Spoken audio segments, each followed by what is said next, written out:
Damos entonces la bienvenida a María Alejandra Martínez, que ya está con nosotros. También retomamos nosotros las actividades normales y también María Alejandra Martínez nos tiene ya el complemento informativo de lo que ocurre en el mundo en el inicio de esta semana. María Alejandra, buenas tardes, bienvenida. Gracias, William, buenas tardes. Para mí es un verdadero gusto acompañarlos a esta hora y, como tú lo dices, presentarles el acontecer internacional. Así que iniciamos de inmediato con este orden informativo.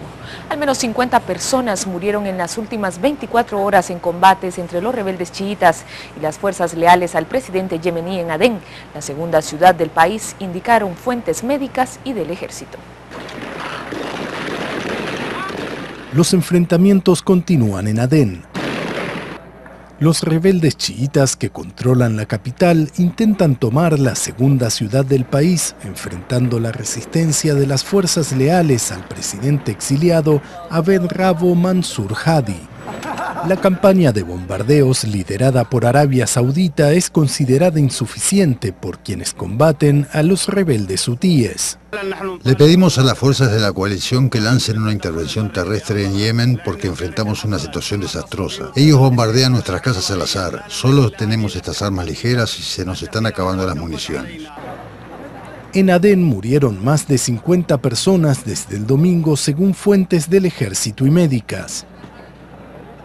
El Comité Internacional de la Cruz Roja trata de hacer llegar ayuda humanitaria al país, mientras aumenta el número de civiles amenazados por los enfrentamientos.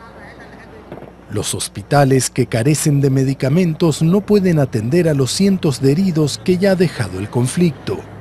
Ante el avance rebelde, el presidente yemení huyó el mes pasado a Arabia Saudita. El conflicto en Yemen está llevando a un país ya empobrecido hacia un desastre humanitario, al provocar el desplazamiento de miles de familias y exponer a muchas más a la amenaza de enfermedades y desnutrición, dijo hoy la Agencia de Naciones Unidas para la Infancia, UNICEF.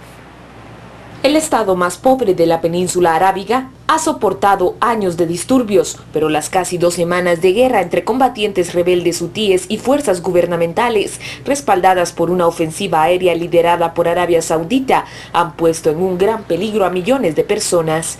El representante de UNICEF para Yemen dijo que muchos niños han muerto en estas semanas de combates, desde que han bombardeado hospitales y los combatientes han tomado escuelas. La escasez de combustible amenaza con interrumpir los programas de inmunización infantil, que necesita que las vacunas se mantengan refrigeradas, y la ayuda en efectivo del gobierno a la tercera parte más pobre de la población se ha suspendido. Al mismo tiempo, el costo del agua ha aumentado, ya que los generadores para el bombeo del vital elemento son más caros de mantener y los precios de los cada vez más escasos alimentos han subido. La enorme cantidad de personas desplazadas también genera un deterioro de las condiciones de higiene y la posible propagación de enfermedades. UNICEF y el Comité Internacional de la Cruz Roja planean enviar mañana ayuda a Yemen por vía aérea para comenzar a abordar las terribles condiciones, pero los organismos dicen que han tenido dificultades para obtener la aprobación de la coalición liderada por Arabia Saudita y encontrar aviones que vuelen a la zona de conflicto. Bombardeos y enfrentamientos esporádicos golpearon un campo de refugiados palestinos en la capital de Siria, una situación que ha sido descrita por Naciones Unidas como más allá de inhumana. El campo Yarmouk fue atacado hoy. Tanto Al-Dimadishi como el Observatorio Sirio de los Derechos Humanos dijeron también que fuerzas aéreas del gobierno de Damasco lanzaron varias bombas de barril sobre el campamento desde el domingo. Miembros del grupo extremista Estado Islámico irrumpieron en el asentamiento el miércoles, en la mayor incursión de la milicia radical en Damasco hasta la fecha. Funcionarios palestinos y activistas sirios dijeron que están operando en colaboración con sus rivales del Frente Nusra, un grupo afiliado a Al-Qaeda. Las dos formaciones libraron sangrientas batallas en otras partes de Siria. Naciones Unidas dice que unos 18.000 civiles, incluyendo un gran número de niños, están atrapados en Yarmouk. El campamento está bajo sitio del gobierno desde hace casi 2 años, lo que provocó hambruna y enfermedades. El asentamiento ha sido testigo además de varias rondas de feroces combates entre fuerzas de Damasco e insurgentes. Un fiscal turco ordenó a los proveedores de Internet que bloqueen las páginas de Twitter, YouTube y otras redes sociales tras la difusión de fotos en las cuales activistas marxistas apuntan con un revólver a un fiscal que murió la semana pasada en un tiroteo entre la policía y quienes lo habían tomado como rehén. Los funcionarios del gobierno han criticado con dureza a la prensa turca por publicar las imágenes que calificaron de propaganda contra el gobierno. El fiscal Mehmet Selim Karid recibió un balazo en la cabeza y murió poco después en el hospital. No está claro cómo se aplica la orden, pero la Unión de Proveedores de Internet dijo a la agencia gubernamental que el acceso a Twitter y YouTube está bloqueada. Algunos usuarios dijeron que podían acceder a esos sitios. La agencia dijo que bloqueó el acceso porque Twitter y YouTube no acataron la notificación oficial de retirar la imagen del fiscal. Dijo la Unión de Proveedores de Internet, quien notificó a Twitter y YouTube, pero estos sitios siguieron difundiendo videos, fotos y audio. La autoridad turca de telecomunicaciones no hizo declaraciones de inmediato. El año pasado, Turquía bloqueó el acceso a Twitter y YouTube cuando se filtraron grabaciones de audio de una reunión secreta de seguridad sobre presunta corrupción de funcionarios oficiales. La Corte Suprema anuló los bloqueos por considerarlos anticonstitucionales. Los intentos anteriores de las autoridades turcas de bloquear las redes sociales recibieron críticas de gobiernos occidentales y organizaciones defensoras de los derechos humanos. En una información, tormentas tropicales separadas que han azotado partes de Bangladesh van dejando al menos 36 muertos y decenas de heridos. Cientos de viviendas, negocios y escuelas han quedado reducidas a escombros. Las víctimas comenzaron a registrarse desde el sábado y la mayoría de las muertes se produjeron en el distrito norte de Bogra. Fuentes locales dieron a conocer que las tormentas arrancaron árboles y dañaron el tendido eléctrico, mientras cientos de viviendas, negocios y escuelas están reducidas a escombros. Bangladesh suele registrar este tipo de tormentas y tornados desde abril, antes de la llegada del verano.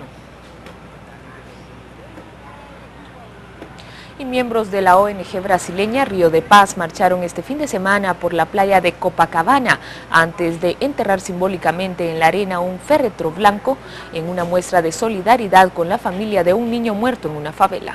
Eduardo de Jesús Ferreira, de apenas 10 años, murió tras recibir un balazo en una favela de Río de Janeiro. La policía dice que fue durante un enfrentamiento con los traficantes de droga. Sin embargo, la familia de Eduardo afirma que el niño fue abatido por un policía. Eso no es una bala perdida. No fue una bala perdida. Alguien apuntó y disparó. No fue un accidente. Se trata de un asesinato. Es un asesinato. 4 personas, entre ellas el pequeño Eduardo, murieron por disparos y otras 3 resultaron heridas entre el miércoles y el jueves en Río. La comunidad exige a la policía seguridad, pero ahora con los últimos acontecimientos, duda de sus métodos. Sabemos que hay tráfico de drogas y sabemos que hay policía, pero estamos en el medio. Y últimamente las operaciones policiales han sido desordenadas, en las horas en que los niños van a la escuela y en las horas en que los niños vuelven de la escuela. La presidenta brasileña Dilma Rousseff expresó en un comunicado su solidaridad con los padres de Eduardo y pidió que se aclaren las circunstancias de esta muerte y que los responsables sean juzgados y castigados. En las calles de Kabul se rueda una serie de televisión inédita en el país, hasta hace poco en manos de los talibanes. En ella se desafían audazmente tabúes sobre las mujeres en el conservador Afganistán. Una madre soltera, trabajadora, con 3 hijos, tratando de escapar de un matrimonio forzoso. Seren es la protagonista de una nueva serie de televisión que se emitirá a finales de este año en Afganistán. En pantalla lucha contra tabúes como la violación o la violencia familiar. El programa espera romper el silencio y cambiar la percepción de la sociedad afgana sobre la mujer. Hay personas que han pasado por estas cosas, hay mujeres que han pasado por estas cosas, también hay madres, padres, hijos, hijas que han pasado por este tipo de cosas. Y si todo lo que consigo lanzando esta serie es darles un empujón, que digan, ok, no son malos, simplemente humanos, lo hacen lo mejor que pueden, entonces habré hecho mi trabajo. Las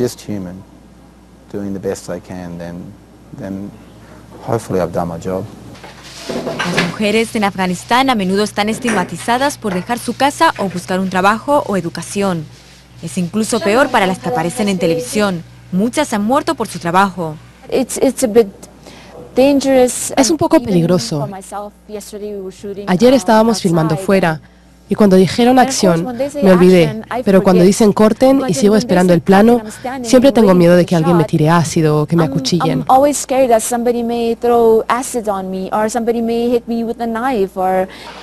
Bajo el régimen talibán, la televisión estaba prohibida aquí. Pero hoy en día, más del 50% de las casas tienen una, lo que ha supuesto un importante cambio en la sociedad. En realidad, los que tienen televisión tienen una mente más abierta, son más liberales, más educados. No tienen simpatía con los grupos armados opositores y las mujeres ven más la televisión que los hombres.